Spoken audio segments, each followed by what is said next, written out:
we've only drilled a tiny area, and we know that there's a mine approximately 50 kilometers away with exactly the same geology that's 100 million tons. Our target, not this year, but our sort of medium-term target is 25 million tons. In the company, we're all very confident, and the drilling results is pointing towards, a decent resource, but we just want to take things step by step.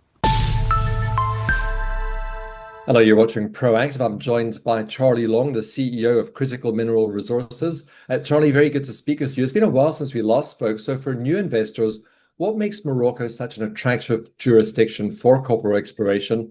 And why did Agadir Melloul catch your attention? So I think Morocco is, apart from being very convenient, only 3 hours flight, and it's about 2.5 hours to site from Agadir. Morocco is just, I think it's always been one of those countries that has been regarded as underexplored. It's obviously got lots of mineralization across the country, but very little drilling.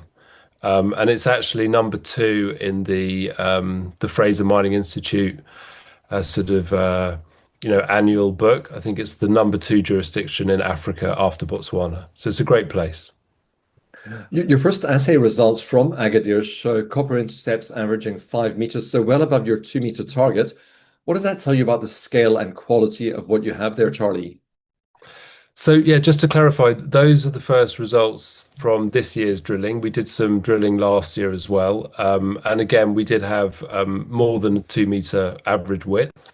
I think we still want to be conservative and stick with 2 meters, but knowing that it'll probably be thicker than that. We've only drilled a tiny area, and we know that there's a mine approximately 50 kilometers away with exactly the same geology that's 100 million tons.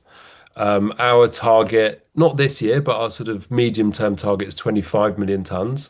In the company, we're all very confident, and the drilling results is pointing towards, a decent resource, but we just want to take things step by step.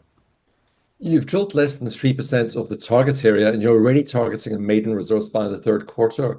How confident are you in that timeline? Yeah, we're very confident. I think the timeline, we could do a resource immediately. We could do one now. We have an internal geologist, a senior geo who was 43101. He's a Moroccan guy, does the resource modeling for lots of mines and mining companies in Morocco. So we know we've got a resource already, but we have to get an external consultant to do a JORC. So very comfortable. It's just how much drilling can we do between now and then will determine, and the success will determine how big that resource is. Sedimentary copper is described as a hot space globally, but underrated by UK investors. Why is that, and how does Agadir Melloul compare to better known projects? I think generally speaking, the UK investor, or quite a lot of the UK investors, are traders, and they're in and out of stocks quite quickly. And they're looking for news flow, and they're looking for the next deal. And I guess I compare the UK investor, and I don't want to be rude about UK investors in general because there's lots of very well, very experienced mining investors in the UK. But if you compare it with, say, Canada and Australia, where there's those are resources countries with mining in their blood. They understand sedimentary copper better. So I think that's the way I would look at it. You have additional permits secured and more under exclusivity. What does CMR look like in 3 years if the drilling keeps delivering, Charlie? So in 3 years, if drilling keeps on delivering, I hope we'll be at 25 million tons. And I also expect that we'll start construction of our mine next year. So in 3 years, we should be in production as well. The first mine will be relatively small, still industrial scale, but something that we can manage. And as we drill resources and get bigger, then we can expand the size of that mine. So, Charlie, you already mentioned the maiden resource. What other milestones should investors be watching out for?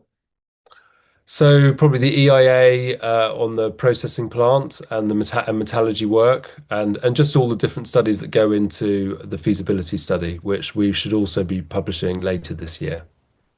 Charlie, I hope you'll keep us updated with your progress. Thank you very much for speaking with us today. It's a pleasure. Charlie Long, CEO of Critical Mineral Resources.